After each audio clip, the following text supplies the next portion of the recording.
Hello, I'm Cesar Urbina. I produce under the name of Cubenx on Infiné Records from Paris, Montmartre. And I'm here with my friend from the record label Victor, Pedro, and Lanto. And I invite you to spend some minutes of your life watching this interview, which is to present the record, the new record for Infiné called On Your Own Again.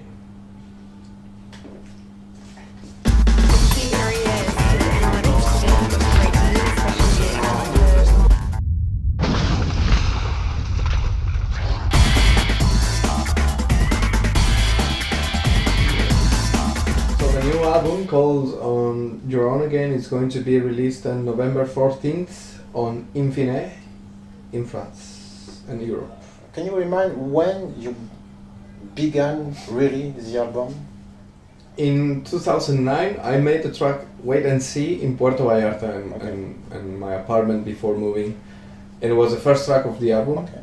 And from there, when I moved to Guadalajara, I continued to work on it and to work on the other tracks. And when did you finish the last track of the album? The last recording, very last recording I made for the album was on the first week of May. I modified the track. This year, 2011. 2011, May 2011. I modified the track, the voice in the track Sunrise, and I added a little gimmick. And did you feel a change in your way to do, your way to think, while you were during these 2 years you made your album? The mindset was really nice because I was living in a new city without thinking of moving out of the city. It was the first time in my life I was okay with living in Mexico and not thinking of living somewhere else, because before I was always thinking the grass is greener on the other side. I have to go, and for the first time I was like, no, this is home, this is cool. So that is also the reason some of the tracks have names dedicated for Mexico, like Sierra Madre or Sueña con Venados, which is thinking of the place where I live. Not in the country itself or the idea of Mexico, just the place, the nature and my family and friends. I think it made me feel very comfortable, and the studio itself and the area where I was living was really nice for me, so it made me feel comfortable. Okay, and about the sound, your friend Efija wrote that it was close, maybe closer to post-punk, and he also wrote of shoegaze. Mm-hmm. What's your reaction about that? About what he wrote? I totally agree with him, because the sound of this song, the sound on the bass, the sound of the voice, for me is very related to the bands I was listening when I was teenager, and I was listening to a lot of 4AD records, Cocteau Twins, a lot of Joy Division, and the bass sound of Peter Hook on Joy Division and New Order is a huge influence for me. It was amazing. Robert Smith also uses that sound, but it belongs more to Peter Hook. And shoegaze, well, this is the silly name the British press gave to the sound of My Bloody Valentine and Slowdive. And especially Slowdive is huge for me. So it's funny that he wrote that, but it's totally true for me. I agree.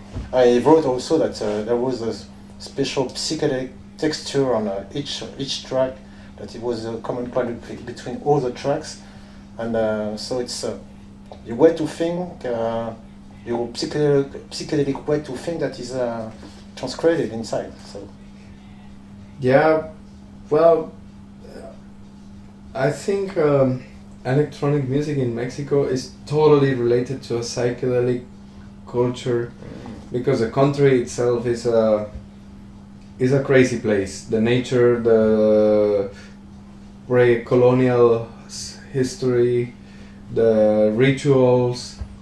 I think we have that in common with the sound of the Canterbury sound in England. Like, they have this obsession with pagan rituals, pagan imagery. And in Mexico, it's not that we have this sound, and it's not that I want to rescue any of that. It's just inherent. It's just there in our culture. in my hometown, the feeling of the woods being there, the feeling of the party of the death, the day of the death, all this thing for me, it's always very deep and like the acoustic sounds, a little bit lost, desertic sounds. I love this, and it's not that I think I belong to this and the rituals and the tribes, and I don't think that way. I just like it. I just like the whole Mexican imagery of posadas, of the ruins, the Mayan ruins that I was there when I was little, the ruins in my hometown, the drawings, the history, and all the substances they took for the rituals, all the mysticism surrounding it. I like it, so that's the reason I projected it a little bit on the record. Okay. And you also collaborated with Alfredo Noguera and Francisco Rojas. Yeah. You spoke about the fact that you liked to do the thing by yourself. Yes. So in that case, it was special for you. Yes, totally. When I made the tracks, these days I loved it, but I was like, okay, I can't do anything else for this track. And when I spoke with Fredo Nogueira in Mexico, we agreed that we share a lot of influences. So I asked him, would you like to do it? I asked Josh and him, and he was the one that says, yeah, I'll do it. And he did it like in a week. And I think what he did complements the track perfectly, and I couldn't do it myself. And in that case, I think you have to work with friends. And also Francisco Rosas, he's one of my very best friends, and we make music together in another project called Flight Attendants, and we have a great musical chemistry. So he was there when I was making the album, some part of the album he was there, and he was helping me with some drumstick playing and a little bit of guitar. Then one day he heard one track called Mist Over the Lake, and he sent me lyrics he wrote inspired by this track. And I didn't use it for this track because I didn't want any singing there, but I used it on another track called Sierra Madre. So that's the reason I collaborated. It was quite natural. I wasn't obsessive with the idea of doing it all myself. It was just the circumstances. I was too lazy to go look for collaborators. I was just like, no, I have the idea now, let's do it now. But for the next album, I really want to collaborate a lot more with Alfredo Nogueira and also Francisco. I think I will do it. Maybe more people if I have the time and money. Yeah. Some ideas? Not really, not yet. Not yet. I'm still thinking and figuring out how we will play this record live. So after, yeah.